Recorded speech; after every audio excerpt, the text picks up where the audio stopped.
and shine. We go to this story now. The rescue operation at a collapsed building in Ormonde in Johannesburg in South Africa has resumed. A concrete floor that was under construction caved in and collapsed. 6 people have been confirmed dead, and it is believed that 3 people are still trapped under piles of rubble. So, to get the latest, we're joined now by member of the Mayoral Committee, or MMC, for Public Safety in the city of Johannesburg, Cllr Dr Mgcini Tshwaku. Councillor, thank you for joining us, and good morning to you. Good morning, Madam, and good morning to the listeners of African Channel. Channel Africa, thank you so Channel much. Africa. Channel Africa. A tragic Yes, event here last night, 6 yes. people having been confirmed dead. Councillor, what is the latest on the death toll? No, at this point in time, it's still nothing has changed. 6 individuals confirmed dead, and then the 3 were still missing. There were some visuals last night that were seen just under the rubble. Some of those individuals, 2 of them, and but they could not continue because of the threat. Maybe the whole structure might collapse. So they stopped those searches last night, and then they have resumed now to actually moved in so that they can recover the other individuals that are actually trapped underneath that rubble. Is there any form of communication that's happening with those that are trapped underneath? And is 3 the confirmed number, that's all there is underneath? Yes, yeah, no, there's 3 missing, but we managed to get the 2 visuals of the other individuals that are trapped, but there was no communication. I don't want to say that they're presumed dead, dead, but yeah, there was no communication last night. But we could see bodies, two of the bodies, 2 of the 3 missing bodies under the rubble. So we'll confirm today because the search and rescue operation is actually has resumed now at 8 o'clock. The guys are on site already. All right. What details have been revealed by preliminary investigations at this point in terms of what happened? Maybe, I don't know if autopsy reports have been done on the other 6. No, the autopsy has not been done as yet, but what the preliminary investigation or when we went to site, we just saw that first that there were no building plans that were submitted to the city.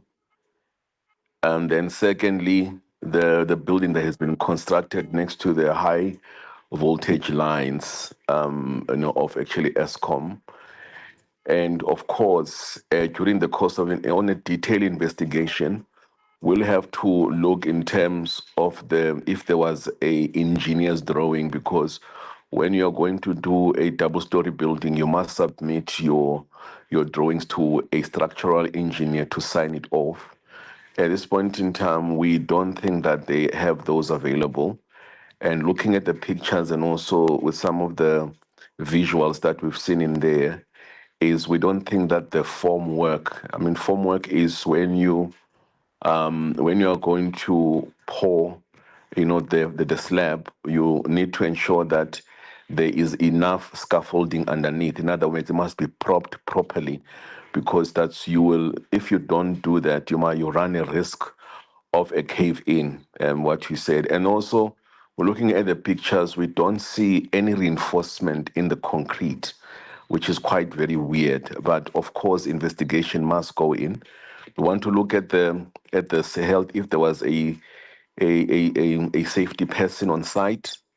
We want to check if the risk assessment was done, if the safety plan was in place, and all those things. But to what preliminary investigations point in time, it looks like those chance takers, people, they just decided to build a warehouse without any approval of plans. They're just looking, they're like bogus builders who don't follow those the approvals, the stages of the city.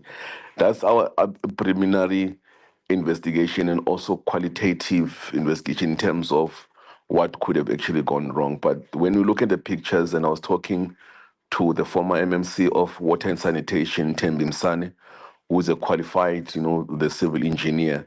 One of the things that she actually spotted was that it looks as if the forming that I was telling you right now, propping, making sure that your reinforcement is in place and your formwork, it was actually quite poor. We don't think that there was a proper reinforcement, sorry, the proper propping of the concrete so that when you are pouring the concrete on top of the reinforcement, you don't have a cave in.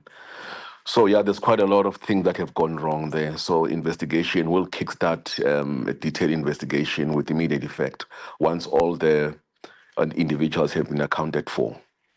Do you have confirmation on who this construction company is at this particular point, and also if the company was even registered itself? I know they did quite a number of bogus operations and did not adhere to what they needed to in terms of construction labor laws.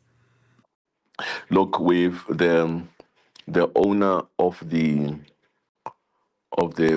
building was on site yesterday, and the company, the construction company known to us, is actually taken in for questioning and all those things there. So we're going to deep dive in terms of the the whole compliance and all of that. It just happened very sudden yesterday. So at least now, today we'll have more chance to contact the NHBRC, contact the construction CETA and all the construction company to check if the company is not is actually registered. And indeed, I agree with you. Some of the companies, they actually bypass that process because they don't want to pay for the professional costs. And what normally happened in my previous life as a project engineer, because I'm a chemical engineer by profession, I used to be deployed at the Sasol site. One of the things that we've seen is that if you don't watch over the contractors and ensure that what they deliver on site is according to spec, what they normally do is that the engineer will do their own engineering drawing. In this case, if you are doing a slab, you do a finite analysis or you use Cllr to really simulate what will happen if you put weights on top of the concrete slab, and then it will spit out what strength of concrete you must use, what size of rebar or reinforcement you must use, and what type of formwork that you must put in place to ensure that when you are constructing the slab, it doesn't collapse. Some of these bogus companies, because they want to save money, they use a concrete with, if let's say Cllr or the finite modeling analysis will give you 20 or let's say 30 MPa strength of the concrete. Because they want to save money, they take 10. And then because they don't want to pay for reinforcement, the wire, that wire mesh, instead of using, let's say, 9 millimeters, they will use 5 millimeters. So that's why, as engineers, as consultant engineers, we'll go on site. When these contractors are delivering, we have to look at the engineering drawing and look in terms what is delivered is what's in engineering drawing. We're going to also hold accountable the inspector, because we will check who's the inspector that was responsible for that, whether it's within the city or wherever, because at the stages of the construction, that's what you need to. You need to go out when they are putting formwork and they are putting their rebar or the reinforcement and wiring it up properly, putting their shutters around. That person must come out and check everything is proper and sign it off before you pour the concrete. So there are stages that will be investigated. And unfortunately, the person that will be held accountable, if I still remember well, during my engineering time, is what is called a 6.2, which is the executive or the director of the companies will be the one that will be held directly responsible and possible of going to jail. So that 6.2 will be invoked. And the person, not the people that were there on the ground, of course, those also will be held accountable, but the director of the company in itself will be held liable. So this is also the second structure to collapse in the city since the beginning of the year, and we're only in March. Are you concerned, Councillor? We know there was an incident in a township of Soweto that killed 3 people in January. Yeah, no, no. There is a concern of that. We, as the city, we went out. We did a lot of community outreach there to explain to our people the processes that they must follow when they are building when they start to build a house or when they are going to do renovations. So, to your listeners out there, if they're listening, before you do a renovation, before you can build, you must have a building plan. That's what we've been preaching all the time. And then if you're going to do an upstairs, a double story or triple story, you need to take those drawings to an engineer.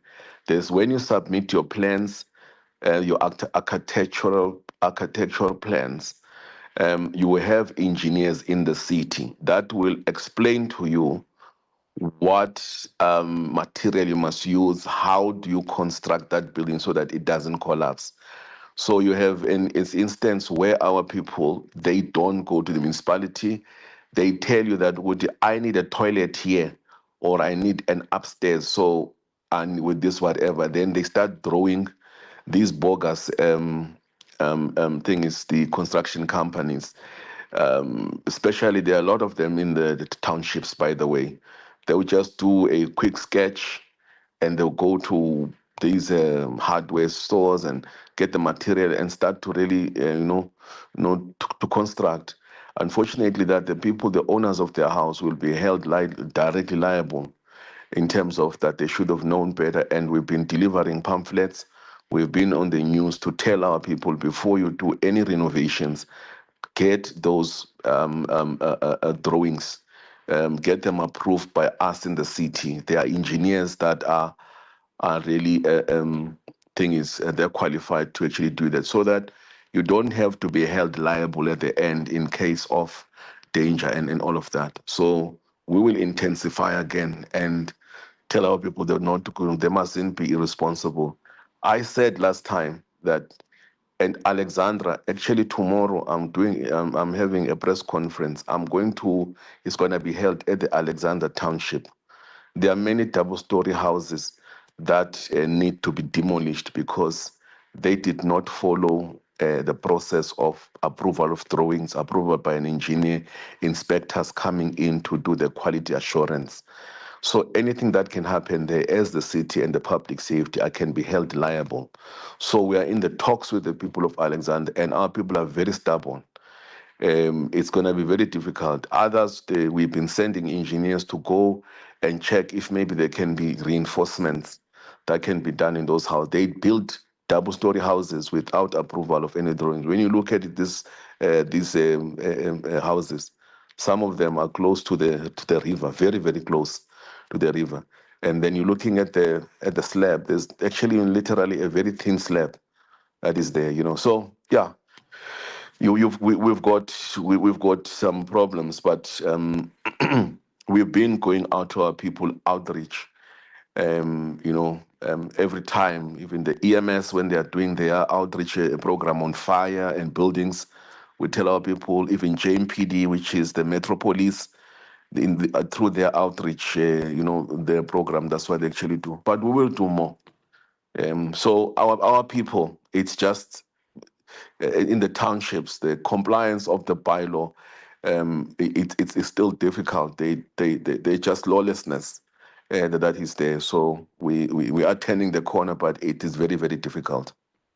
Right. And as you mentioned, I mean, in these townships, we know buildings for rental accommodation are seriously on the rise, with the example of Soweto and Alex that you give there. But I think, Councillor, you've outlined for us what the city plans to do in ensuring that building structures across the city are safe and they have the proper approved building plans. Interestingly, that we Yeah. talk about this in the previous hour, we were speaking about the Decent Work in Construction project, which is also gathering here in Johannesburg to discuss disseminate good practices and increased compliance within the construction sector. We appreciate your time very I much. We're think, going to leave this conversation there, okay. and we are appreciative of your insights. Thank you very much, Madam Nyambule. Thank you. That was member of the Mayoral Committee, or MMC, for Public Safety in the city of Johannesburg here in South Africa, Cllr Dr Mgcini Tshwaku. It's now headlines time, news headlines that is. Let's get that from Jolane Tulongwepe. It's 8:30 Central African time.